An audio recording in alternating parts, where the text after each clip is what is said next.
Good morning, St. Martin. Good morning, St. Martins. We'd just like to start off by wishing you all a happy new year. My name is Langus Achizia, and my colleague. And my name is Kiari Mumbi.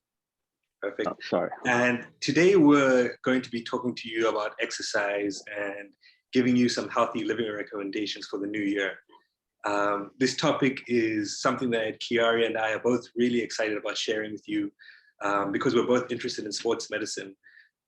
So, sit back, relax, and enjoy. And I hope we share something that is useful for you as you start this new year. So I'll pass over to Kiari. Okay. So our presentation is going to have two parts, and feel free to ask, any question you have throughout the slides, after any slides, or when you were done with the presentation. So the first part that I wanted to start with is movement. You can see from the slide. I'm going to read out loud. So movement is medicine. Move your mind, move your body, mind, and soul. So our body, the way we've developed our body from the muscles to the bones, we're meant to be moving creatures.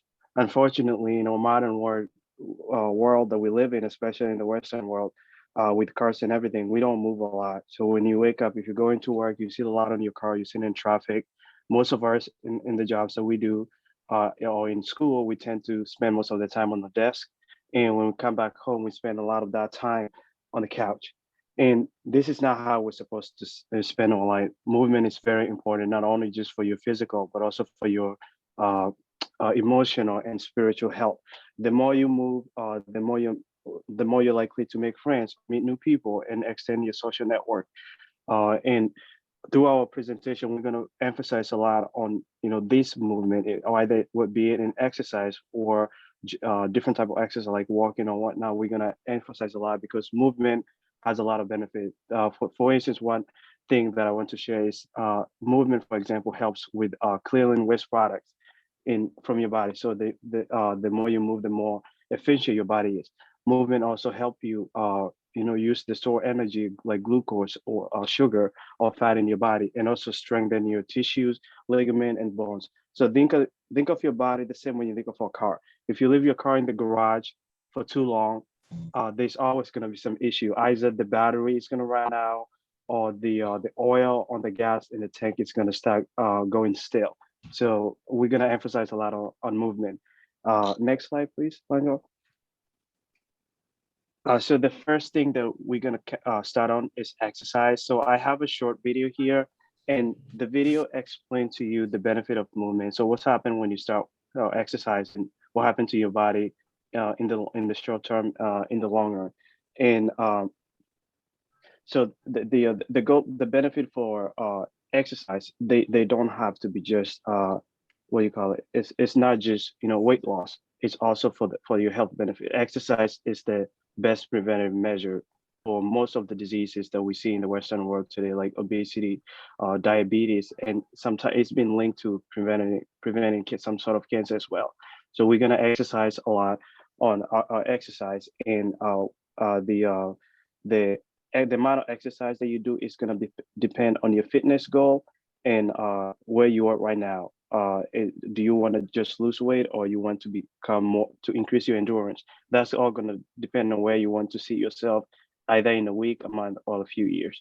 And so Longo is going to start us with he's going to start us with the long-term and the long-term benefit of exercising. Regular physical activity can lower your risk of heart and circulatory disease by 35%.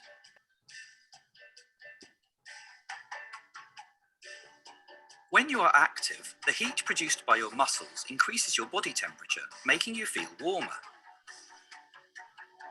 Your heart starts to beat faster, pumping more blood to the muscles you are using. Your heart is also a muscle. If you are active regularly, it gets bigger and stronger. Your muscles are working harder, so they need more oxygen. You start to breathe faster, so your blood can pick up more oxygen from your lungs. Your lungs work harder to make this happen. Once your blood has picked up oxygen, it moves to the muscles you are using. giving them the extra oxygen they need. If you are active regularly, more capillaries grow in the muscles you've been working. This is one reason why activity starts to feel easier over time. Getting active is great for people with diabetes. If you have type 2 diabetes, you have too much glucose in your blood, probably because you don't have enough insulin. Physical activity helps you use the insulin you do have. It also helps your cells use glucose, even when there is no insulin. Regular physical activity can improve your memory and attention span. Over time, the bit of the brain involved in memory and learning seems to get bigger. Long-term physical activity leads to a lower resting heart rate and lower blood pressure. This helps cut your risk of heart and circulatory disease. And there are more reasons to smile. When you're active, your brain produces chemicals called endorphins. These reduce feelings of pain and make you feel more positive. Getting active cuts down on stress hormones, reducing anxiety. Combine activity with a balanced diet, and you'll help yourself reach and maintain a healthy weight. Aim for 150 minutes of moderate intensity activity per week. Try to be active every day. Every 10 minutes counts.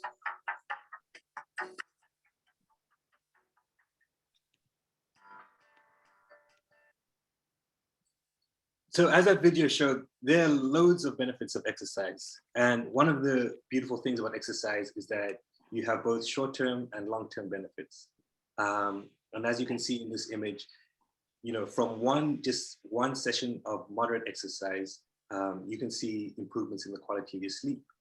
You can see reductions in your anxiety levels and reductions in your blood pressure.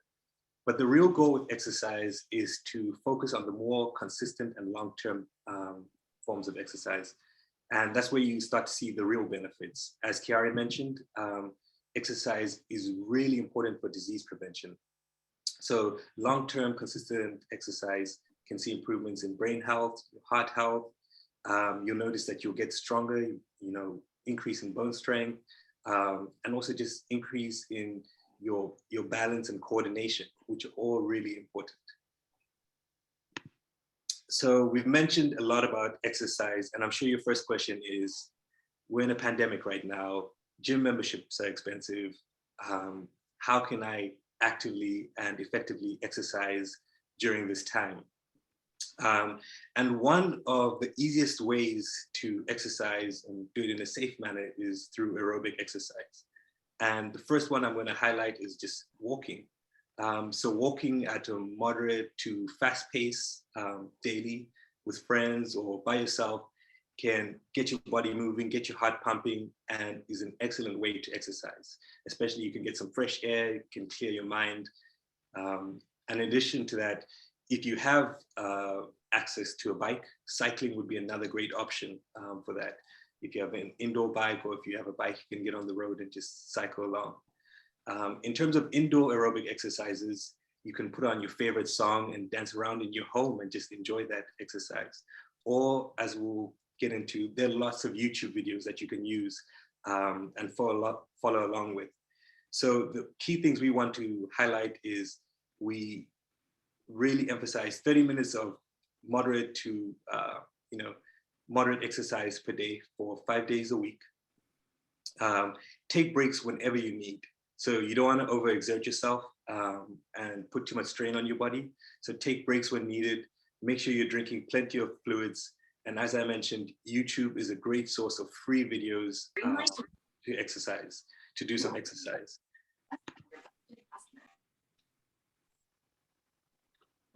Okay, so and two more exercises that I thought that were very interesting, especially right now with everything going with coronavirus. I thought it was yoga and Tai Chi.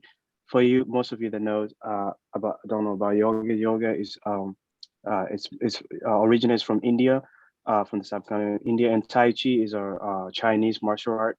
And so the great thing about this exercises for Tai Chi, for example, it started as a martial art.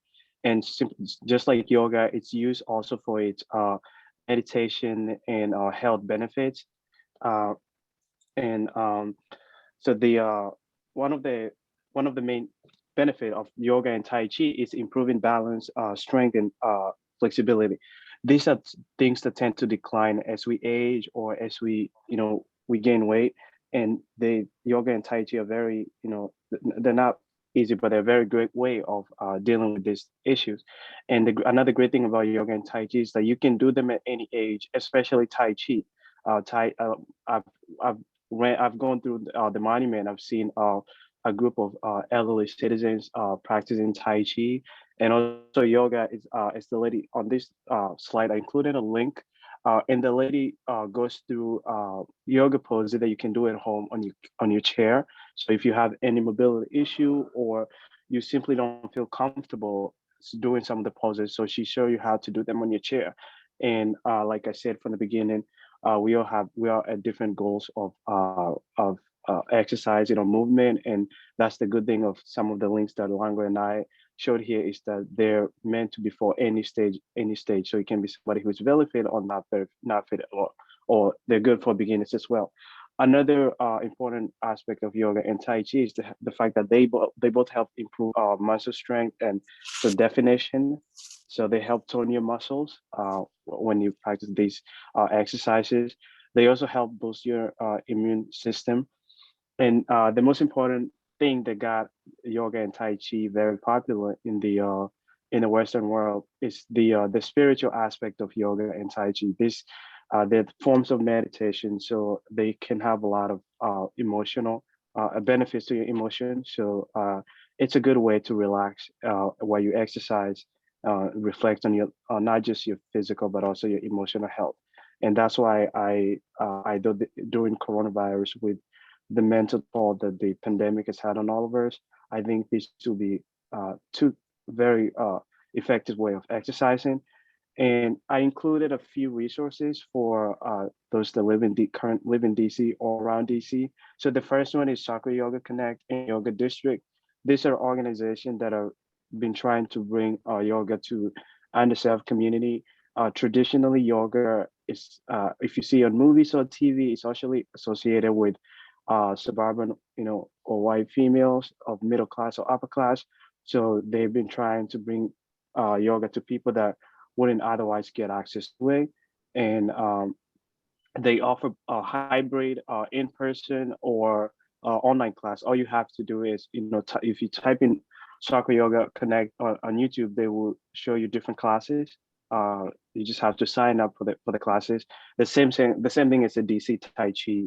You can just sign in online. And around town DC is a website with different activities for seniors, ranging from exercises, bridge games, or just meeting. And the most important aspect of these two exercises is for a lot of us, it will be a form of forming a new community and a support group. The people that you're going to meet during this exercise group, they can give you a very strong social network because sometimes, even though you might be there for different reasons, I've tried yoga one time, but I only did it a couple times, but I end up being close not only to the teacher but also to the people that I practice with. And one thing that I'm going to mention before I go on to the next slide is, even though yoga and Tai Chi are very effective, they shouldn't completely replace other form of exercises like running or jogging, because those exercises like running are very effective at weight loss. Yoga and Tai Chi are very effective at maintaining a certain weight, but they might not be as effective in losing weight if that's your goal. All right. So as I mentioned, YouTube is a great resource of, at home exercises that you can do, and it's really, really safe. So this morning, I thought it'd be a great idea for us to do a little warm-up exercise together, following it along with this YouTube video. So I'll give you all a moment. If you're comfortable, you can turn off your camera if you don't want anyone to see you doing this exercise, but just get into a comfortable space. And we're just going to do a quick, 3-minute warm-up together just to get us pumped and ready for the day. So I'll give you all just a minute just to get comfortable, and then we'll follow along with this video.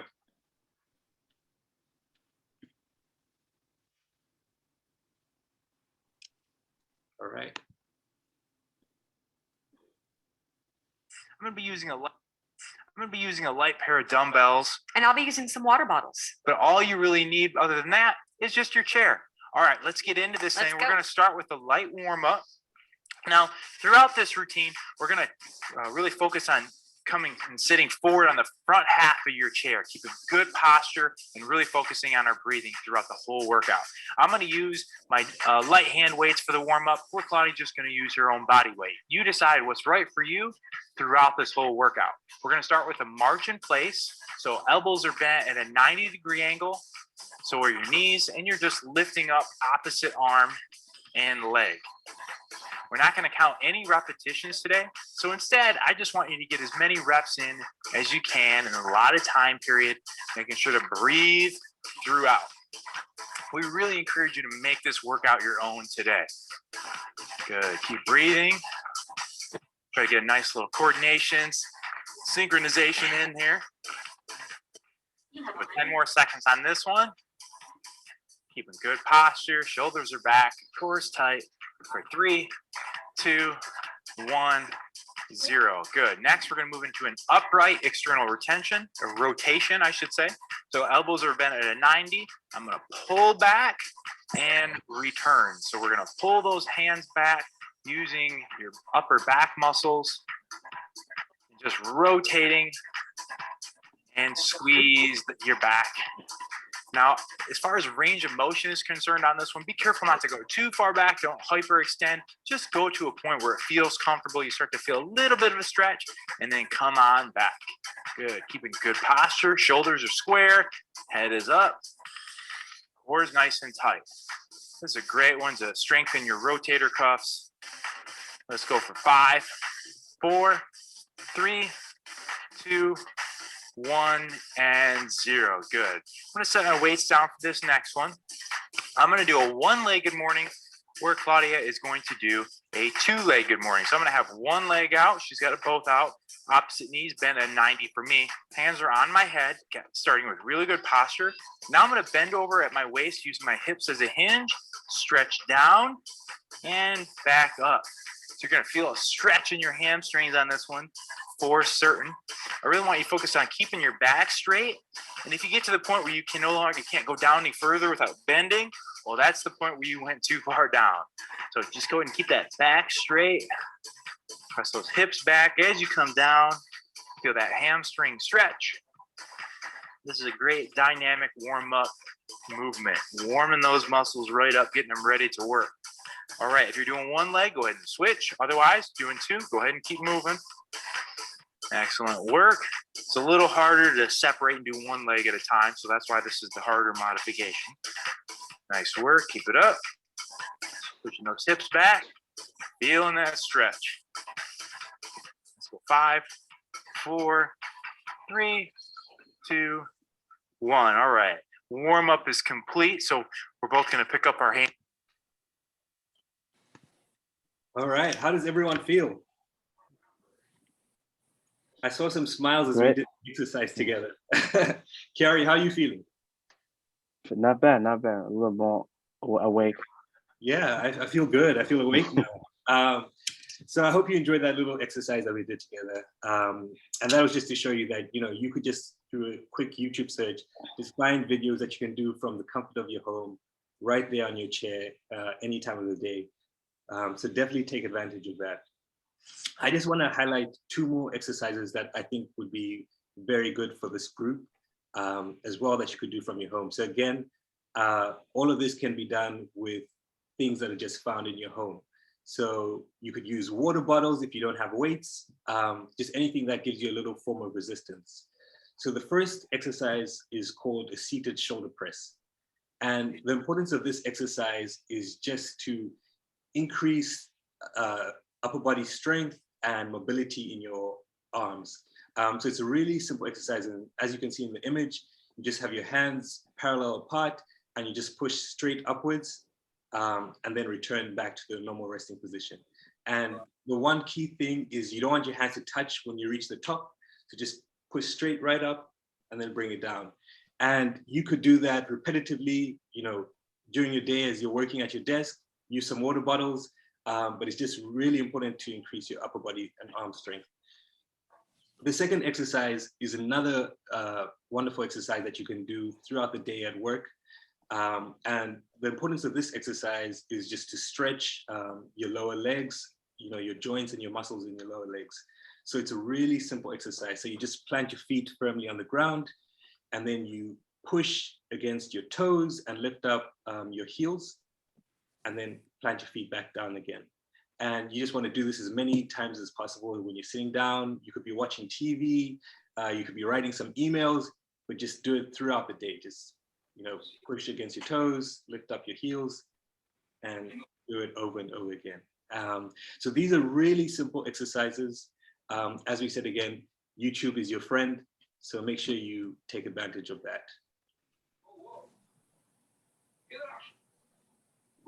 Okay, so the next half of our presentation, so we thought that, like I can mention about the pandemic and everything that's going on, we'll come up with some recommendation that will help us stay physically and emotionally healthy. And this one can be used by anyone, can be done by anyone, the students that are here with us or the members of the St. Martin's Church. So this is applicable to everybody. And so we're gonna go one by one, and I will get us started on a few of them, and then Lango will take over halfway through. So the first thing this was the first half of our presentation, which is exercise and fluids. We really want to emphasize on exercising.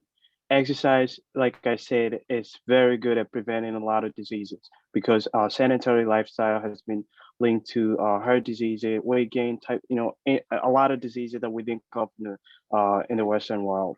And that's why we're emphasizing a lot. And like I said, you don't have to work out fanatically. You just need to, the key of exercising is being consistent. So you come up with simple exercise plan and you stick to it.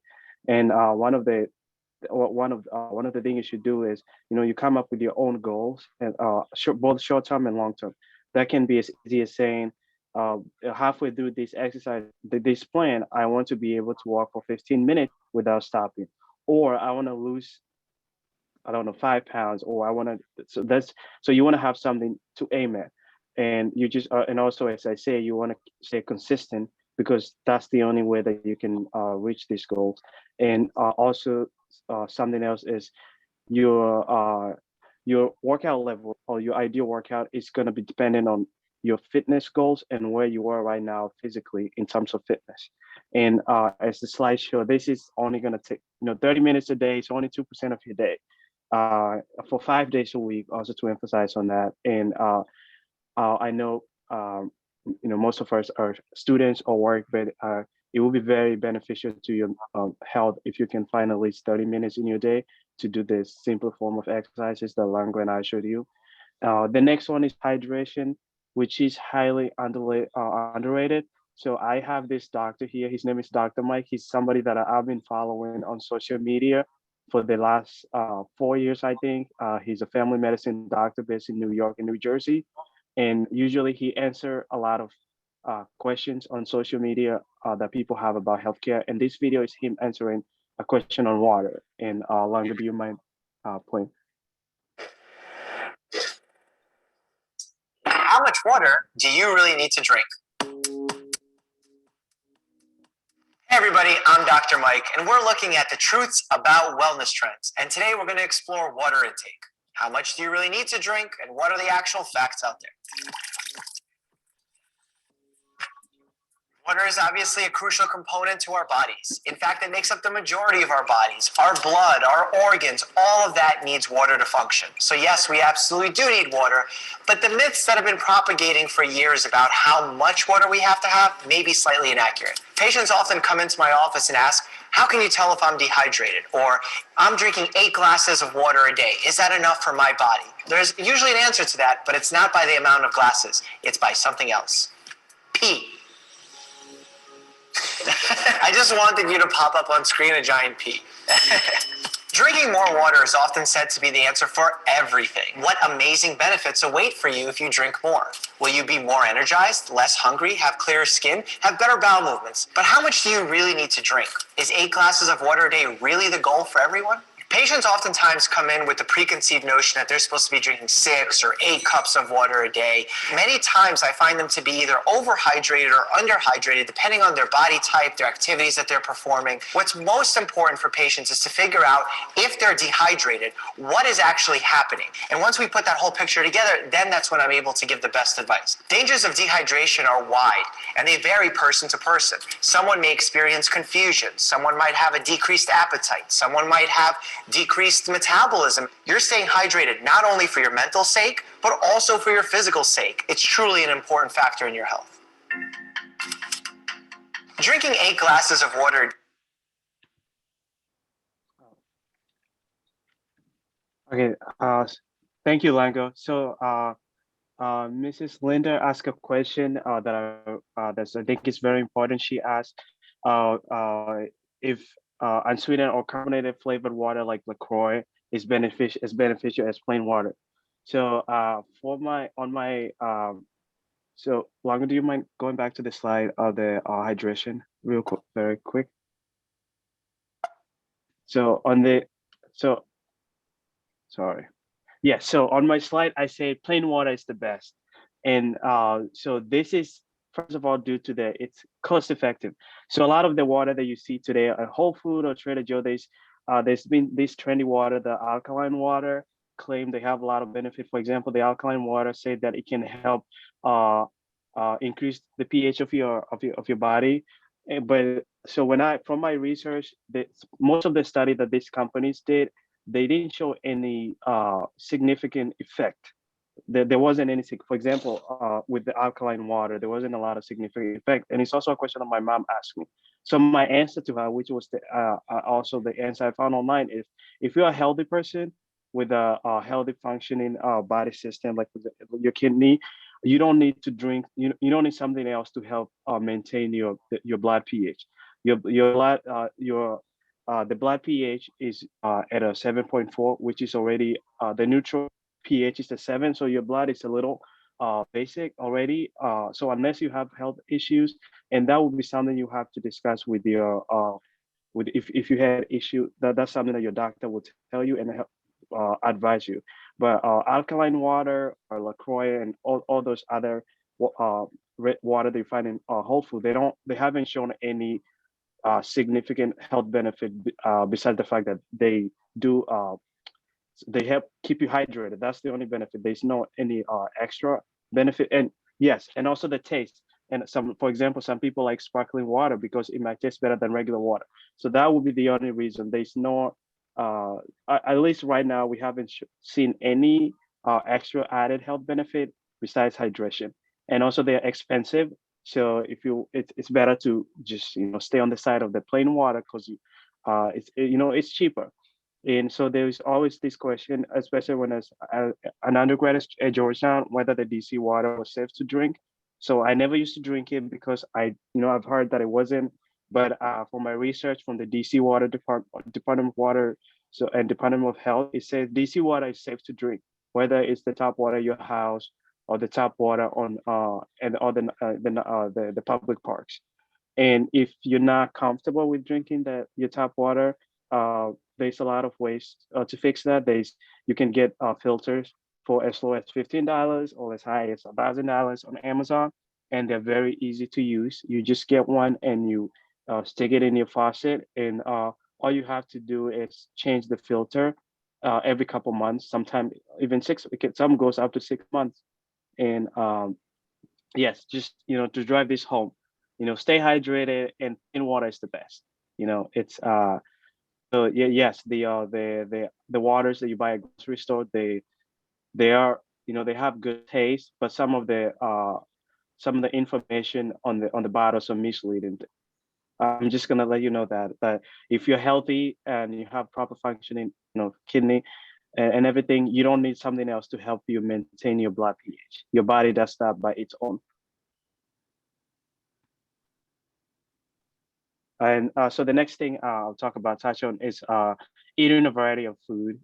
Like I said, now with COVID, where most of us, we're not able to go to the grocery store or go out and get food as much as we want, and that can limit the access to the diet that we have. but maintaining a diverse diet is very good for your health. So as much as possible, try to touch on that, like the five main food types, protein, carbohydrates, like grains and fibers. Try to on your plate, if you can, have maybe a piece of bread, meat, a vegetable, and if possible. And what I wanted to emphasize a lot, instead of have, for example, if instead of having a dessert, something for dessert that's sweet, you can try having a fruit, because it's more nutritious than, for example, having ice cream. Ice cream, it's not bad to have ice cream once in a while, but too much of it isn't good. Another thing is, instead of, when you order something in a restaurant, instead of having fries, you can try also, get a fruit as well, because this goes also to helping you increase the diversity, and you can get a different type of fruit. And the benefit of having uh, a diverse meal is that it helps your gut health.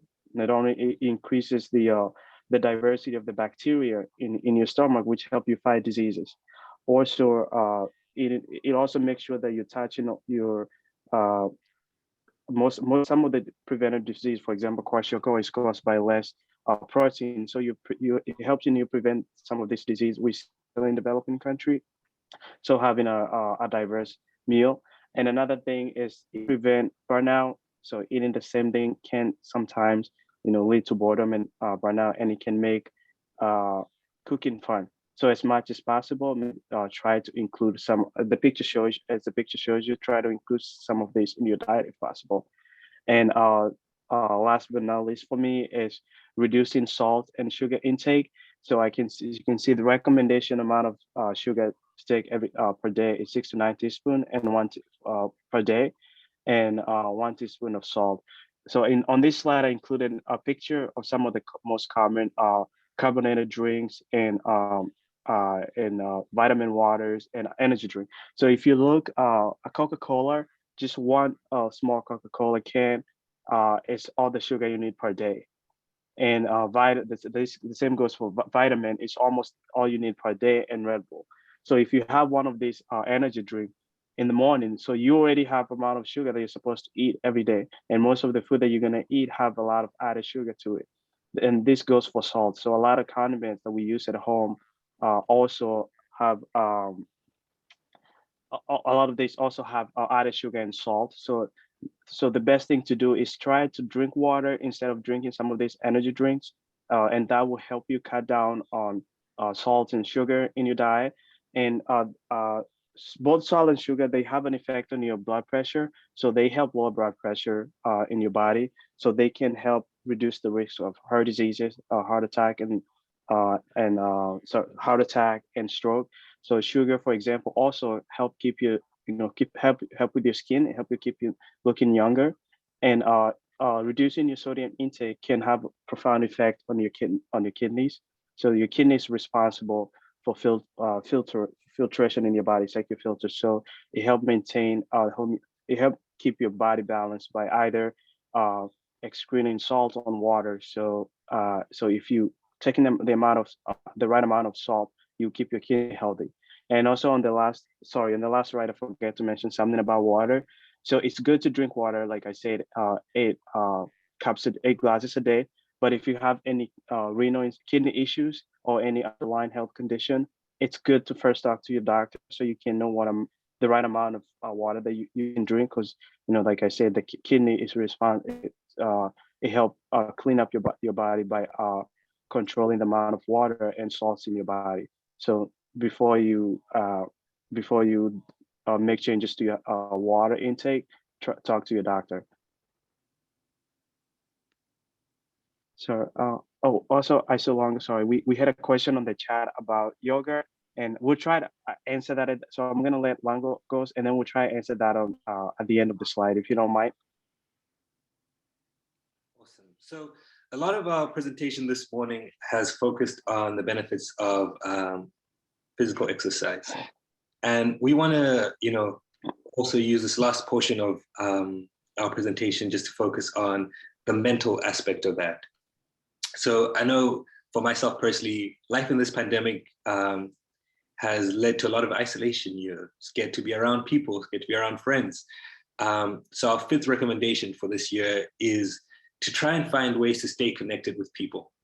Like today we were planning to do this presentation in person, but obviously that was not possible. So finding ways like, to stay in touch with your family over phone calls or Zoom calls, or going on walks with people, or, keeping connected with your church community through intercession groups and prayer groups through this virtual format.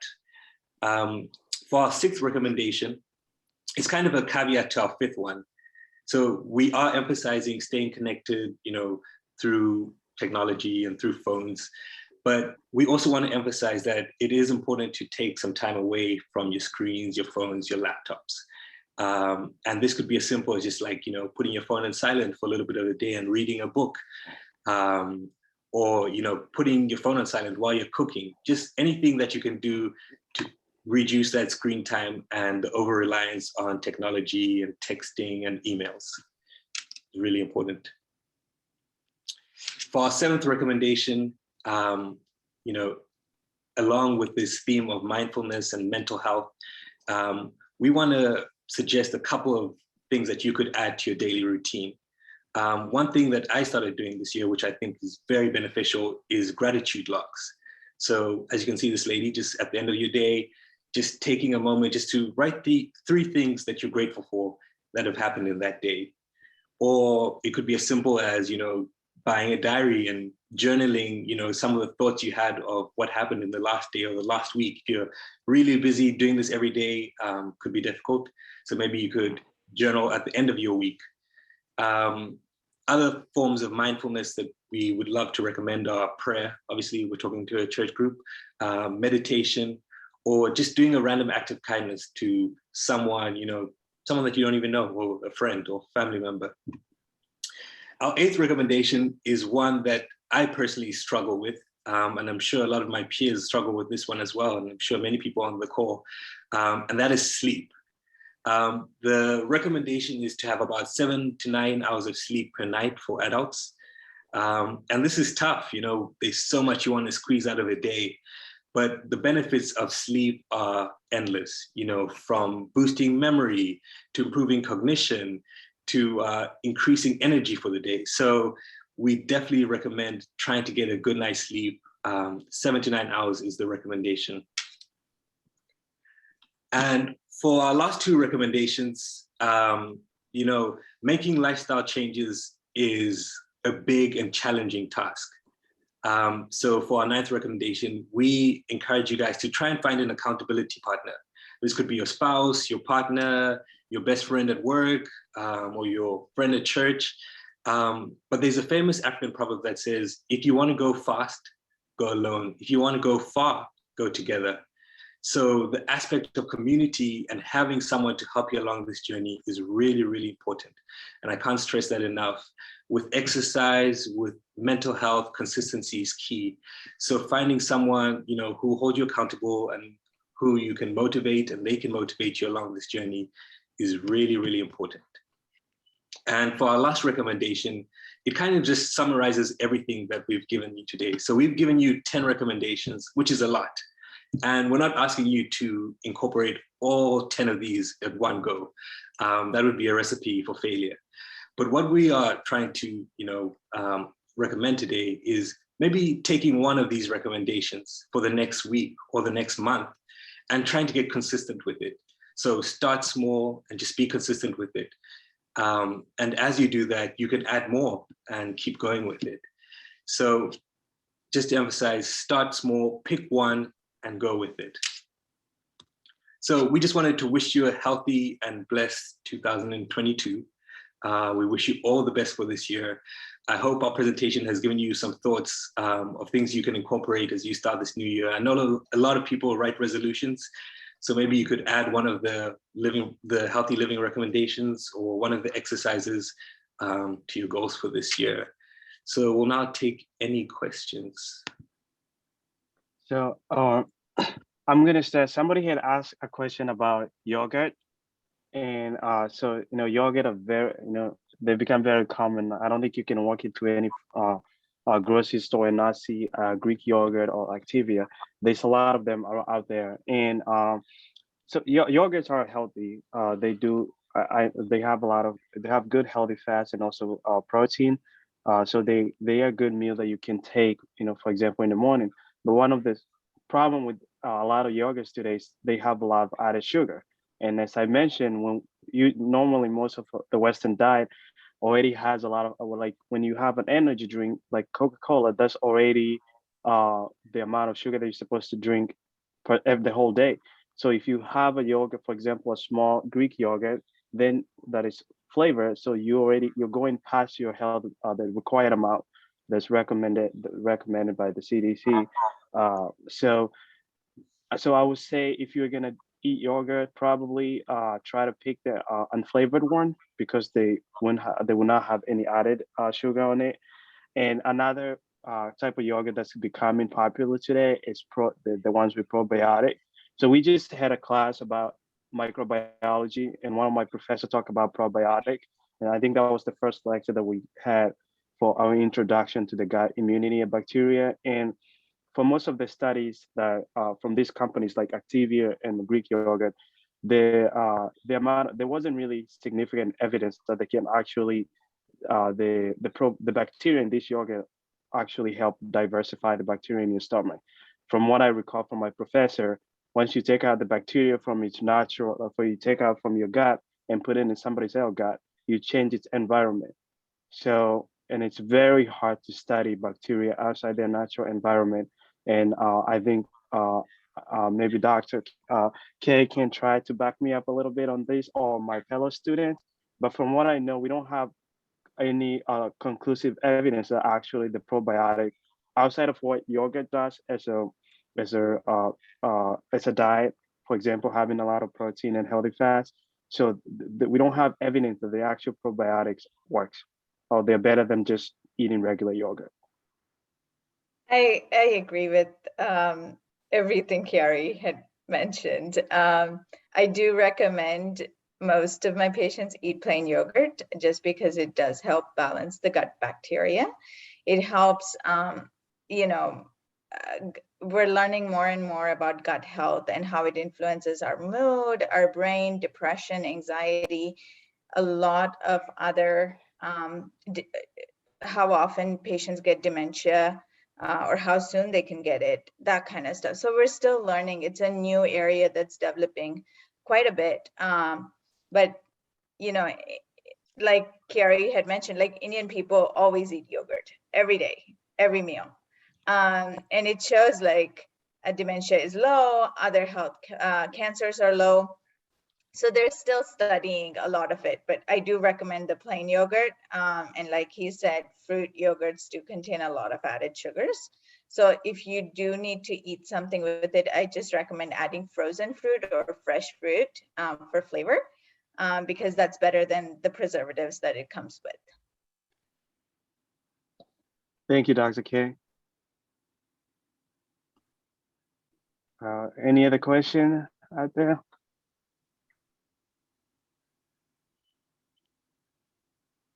Yeah, this is Charlene.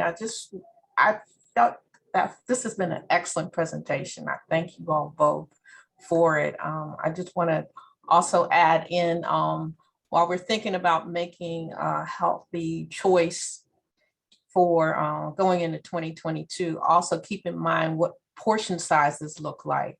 Because I think sometimes like what we think is a normal serving of something is really way more than what we need.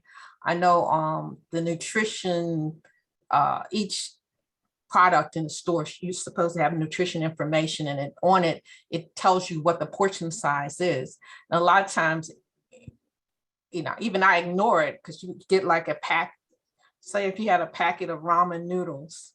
This is what I found out when I was doing active diabetes education. That package of ramen noodles is actually 2 servings. Take a look at it. I'm sure everyone has at least one pack in their house somewhere. Turn it over and look at the nutrition information there and see what you find out.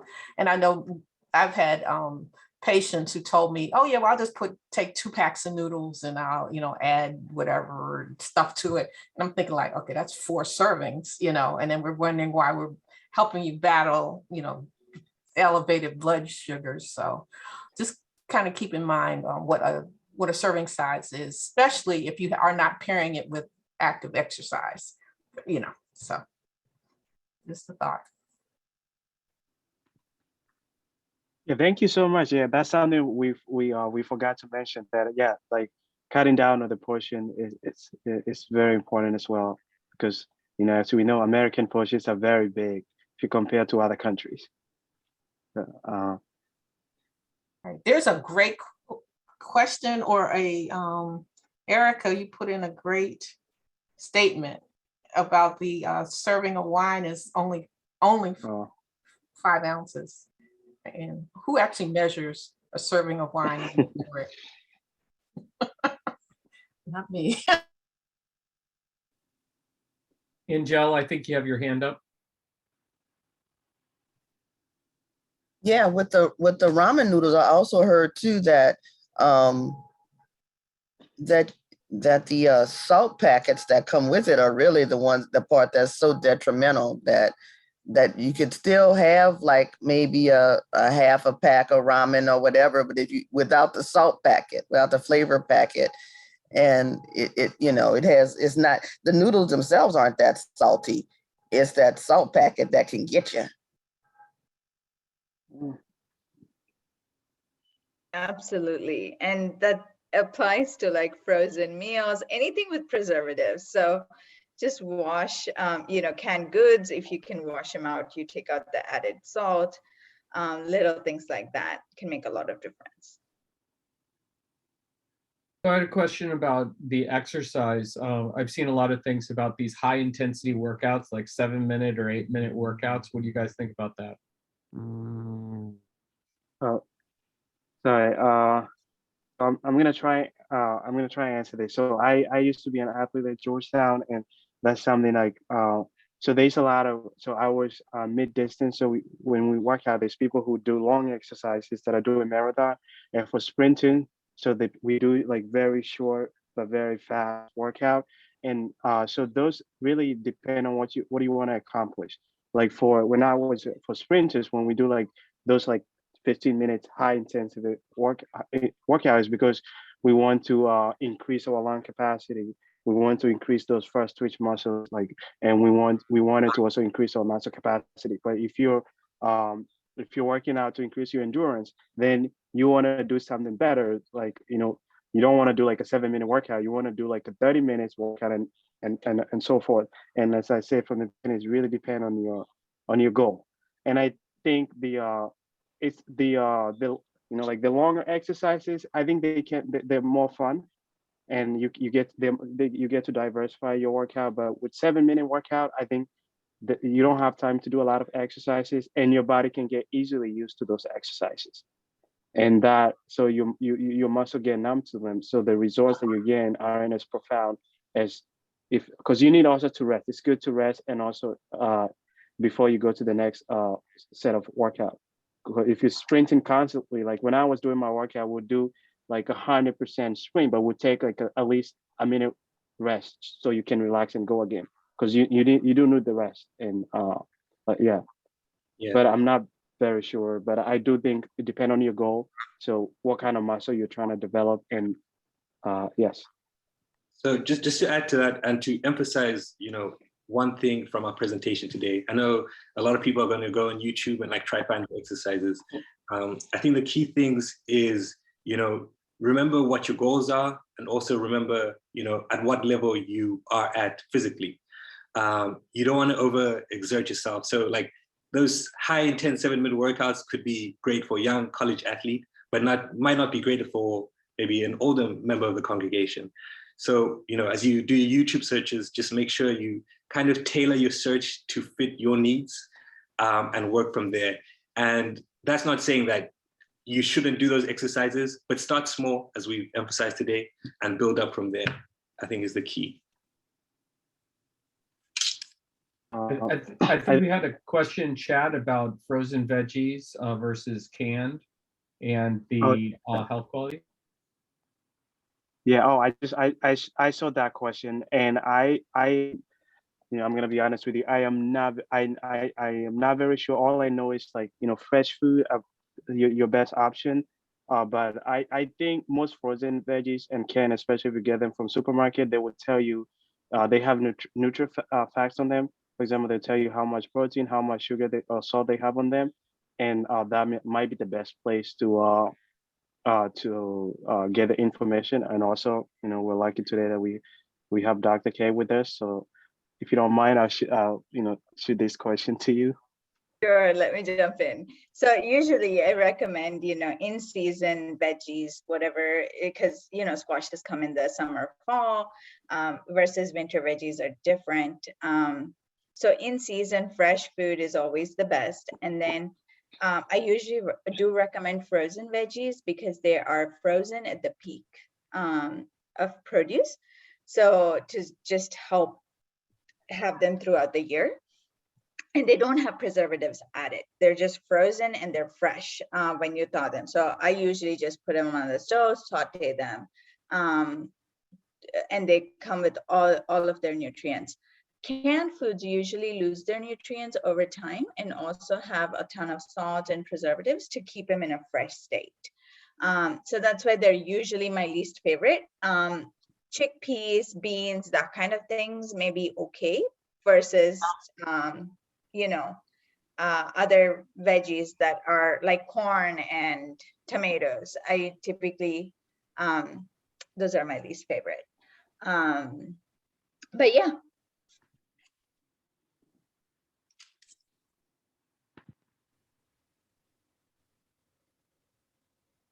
Sure, Ms. White.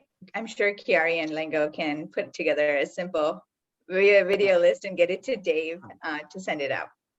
Yeah, if you guys get me a list of videos that you might recommend, especially to the older folks that might help, then I'll just put that in a packet with release of your video next week.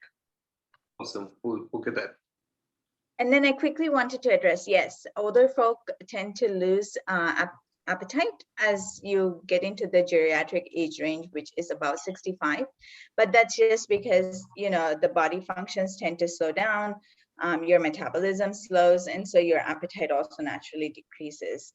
So we just ask patients to be more conscious and make sure they're eating every 3 hours, 3 to 4 hours, small meals, because you tend to get fuller faster also. So just kind of work with your body, but make sure you're getting your enough nutrients to meet your body's needs.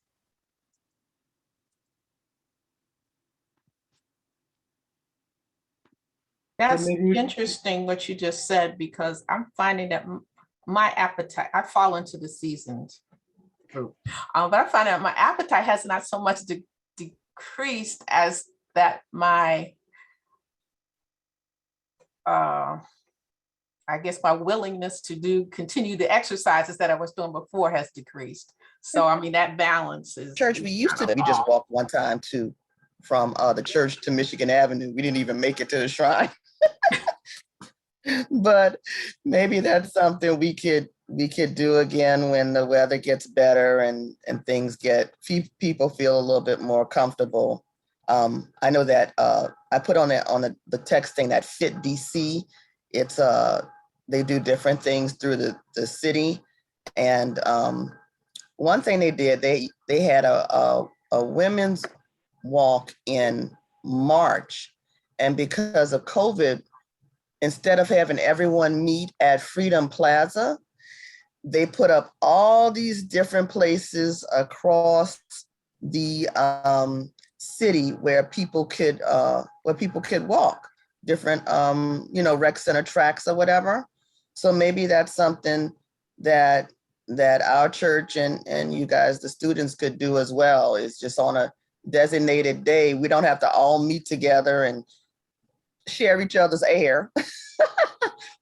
But we could maybe just, have a designated time and day, and we all could just walk, and everybody just walk for, a couple of minutes or whatever, however long it takes you to walk or whatever, maybe a certain distance.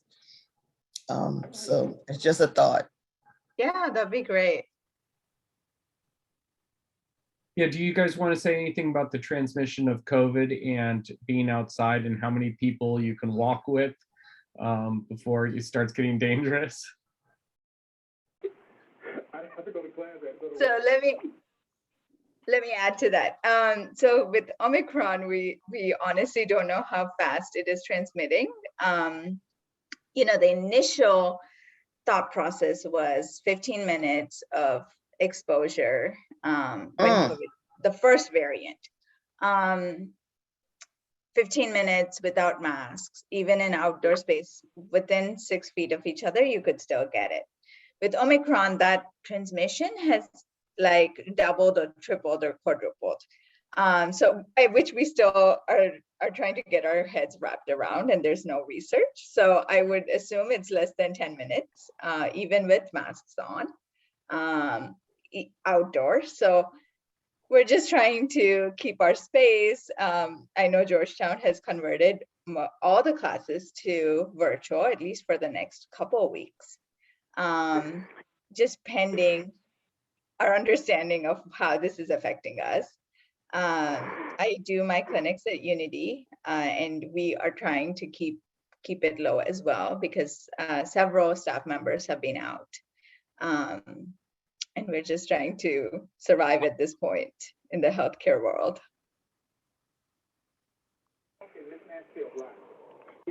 I know that doesn't give much information, but I hope it helps and tells you how bad it is, and ERs are full, so just be safe.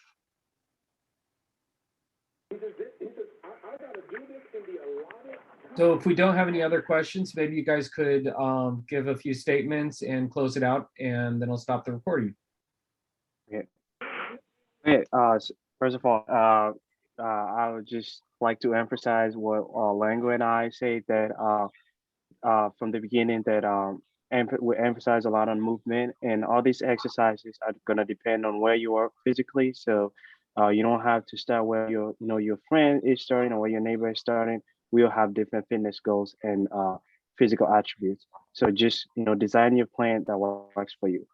And also the 10 recommendation that we mentioned, this is also goes to the student.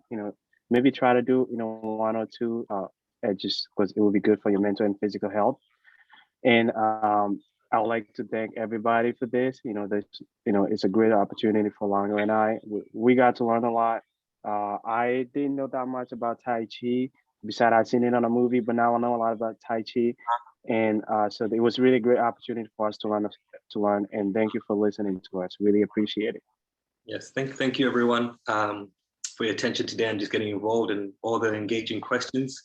I think the most apt way to summarize everything we've said today is the quote that we started with at the beginning, and that is, movement is medicine. And in this new year, move your mind, body, and soul. So thank you very much, everyone.